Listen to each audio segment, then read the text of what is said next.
Angewan Bonni gabung Inter Milan dengan kontrak 5 tahun. Inter resmi telah menyepakati transfer striker muda Prancis, Angewan Bonni, dari Parma.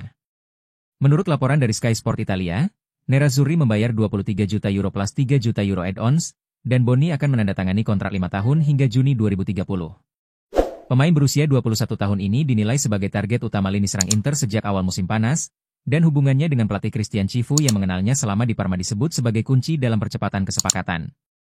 Sebagai tambahan data, Bonni menikmati musim yang produktif bersama Parma dengan 6 gol dalam 37 penampilan di Serie A 2024-25. Statistik ini menunjukkan potensinya sebagai penyerang masa depan di dalam skuad Inter. Kedatangan Bonni melengkapi lini serang Nerazzurri yang kini terdiri dari kombinasi pemain muda dan berpengalaman seperti Lautaro Martinez dan Marcus Thuram. Tambahan Bonni memberikan variasi gaya serangan yang diinginkan oleh pelatih Cifu. Dengan begitu, transfer Angewan Bonni kini dianggap sebagai done deal dan siap diperkenalkan secara resmi ke publik serta tergabung dalam persiapan skuad menghadapi musim baru.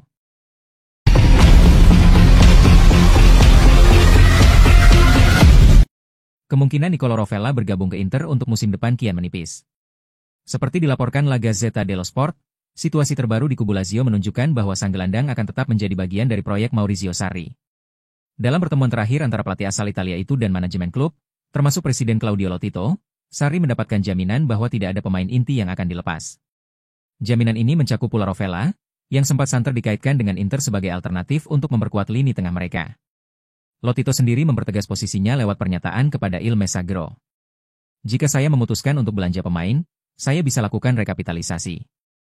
Tapi itu tidak masuk akal karena Lazio tidak membutuhkan modal tambahan dan juga tidak kekurangan pemain. Paling-paling kami hanya melakukan penyesuaian pada Januari, bukan itu masalahnya. Kami tidak perlu menjual pemain penting maupun membeli. Ia juga mengungkapkan sejumlah tawaran besar yang ditolak untuk beberapa pemain kunci.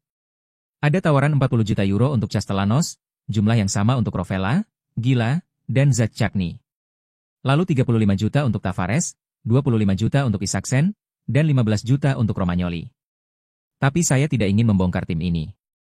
Dengan demikian, Inter kemungkinan besar akan mengalihkan fokus mereka ke target lain untuk memperkuat lini tengah, seiring dengan komitmen Lotito mempertahankan pilar-pilar Lazio.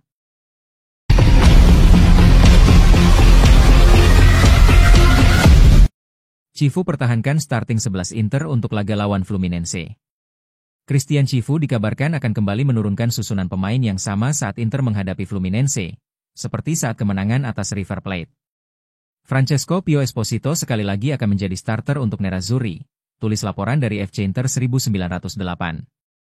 Inter akan melawan raksasa Brasil, Fluminense, di babak 16 besar Piala Dunia antar klub pada Senin ini. Inter lolos ke fase gugur setelah menjadi juara grup, usai imbang lawan Monterrey dan menang atas Urawa Red Diamonds serta River Plate, tulis laporan tersebut.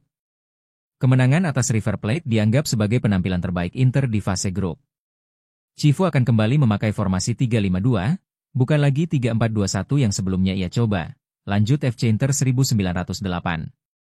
Susunan pemain Inter diprediksi tetap, Sommer, Darmian, Acerbi, Bastoni, Dumfries, Barella, Aslani, Mkhitaryan, Di Marco, Lautaro, Pio Esposito.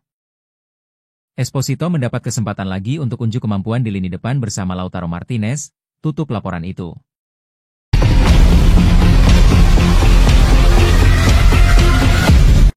Fiorentina pimpin perburuan Sebastiano Esposito dari Inter Milan. Inter dan Fiorentina dikabarkan tengah merundingkan kesepakatan transfer Sebastiano Esposito dengan nilai sekitar 10 juta euro.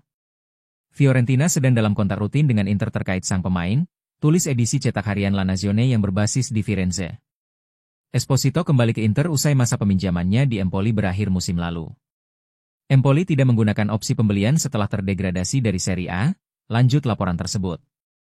Penyerang berusia 22 tahun itu sempat tampil sebagai starter di laga fase grup Piala Dunia antar klub melawan Monterrey dan Urawa Red Diamonds. Meski begitu, masa depannya di Inter tampak tidak pasti. Satu hal yang jelas, masa depan Sebastiano Esposito bukan di Inter, tegas laporan. Selama 4 musim terakhir, Esposito menjalani beberapa masa pinjaman di klub berbeda. Kini, Fiorentina menjadi klub terdepan dalam perburuan tanda tangannya, dengan negosiasi nilai transfer yang hampir mencapai kesepakatan di angka 10 juta euro.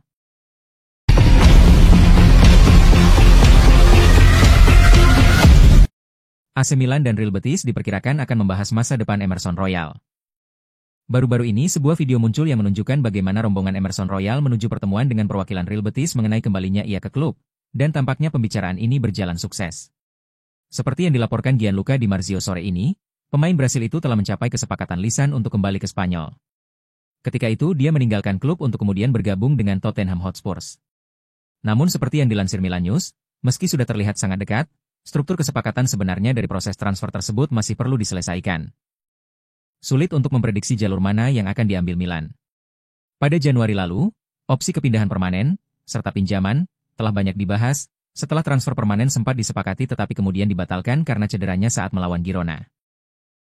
Jadi tidak dapat dikesampingkan bahwa Rossoneri mencari solusi serupa di sini. Namun, laporan tersebut menyatakan bahwa kesepakatan pinjaman adalah hipotesis yang paling mungkin. Meskipun demikian, belum diketahui apakah itu akan menjadi pinjaman murni atau dengan opsi pembelian. Namun yang jelas, dengan persyaratan pribadi yang sudah disepakati, tidak akan lama lagi kedua klub akan menyusun struktur kepindahan. Sementara di sisi Milan, mereka harus mendatangkan bek kanan baru di musim panas ini, demi melengkapi komposisi skuad asuhan Max Allegri untuk musim depan.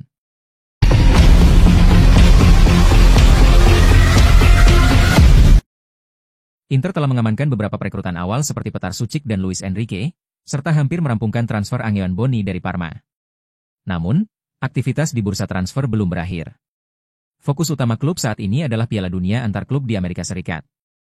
Kecuali negosiasi dengan Parma untuk Boni, semua diskusi terkait pemain masuk ditunda hingga kompetisi tersebut usai. Meski demikian, arah strategi transfer Inter sudah jelas, klub ingin mendatangkan seorang trequartista dengan kemampuan dribble tinggi untuk bermain di belakang dua penyerang, serta menambah satu bek muda dan potensial. Hal ini berkaitan erat dengan proyek peremajaan skuad yang diusung manajemen baru di bawah Oaktree. Nama teratas dalam daftar belanja Inter adalah Giovanni Leoni, bek tengah milik Parma kelahiran 2006. Namun, ketertarikan AC Milan membuat situasi menjadi rumit. Derby Mercato ini berisiko menaikkan harga Leoni, melampaui nilai awal yang sempat dibicarakan saat negosiasi Boni. Untuk bisa mendatangkan pemain baru, Inter harus terlebih dulu melepas setidaknya satu bek. Nama yang paling berpeluang dilepas adalah Jan Bisek. Bek Jerman tersebut menarik minat dari klub-klub Premier League dan Bundesliga. Dengan harga beli hanya sekitar 7 juta euro, penjualan Bisek bisa memberi keuntungan finansial signifikan. Namun, perencanaan utama justru menyentuh bek-bek yang lebih senior. Kontrak Francesco Acerbi dan Matteo Darmian, yang berakhir pada Juni 2026, menyertakan klausul pemutusan dini dengan kompensasi. Opsi ini bisa digunakan Inter jika ingin memangkas skuad berusia tua dan membuka ruang untuk pemain muda.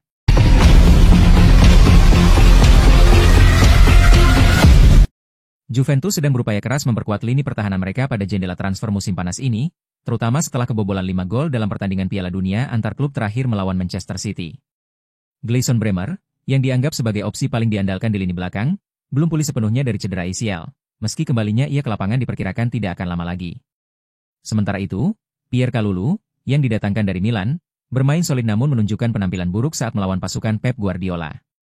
Lloyd Kelly, yang baru 6 bulan di Turin, juga belum sepenuhnya meyakinkan. Oleh karena itu, Juventus kemungkinan akan melepas mantan pemain Newcastle United tersebut bersama Daniel Rugani untuk membuka ruang bagi wajah-wajah baru di lini belakang. Selain mengidentifikasi Kapten Marseille, Leonardo Balerdi, sebagai target ideal bagi Igor Tudor, manajemen Juventus terus memantau beberapa opsi lain. Menurut wartawan Tutto Juve, Mirko Di Natale, Juventus telah menjalin kontak baru dengan bek Chelsea, Axel Disasi, dan perwakilannya. Para direktur Bianconeri diketahui sangat mengagumi pemain asal Gonese tersebut. Disasi, bek Prancis keturunan Kongo berusia 27 tahun, memulai karirnya di Paris FC, kemudian menimba pengalaman di Stade Reims dan Monaco, sebelum akhirnya pindah ke Chelsea dengan biaya 45 juta euro pada musim panas 2023.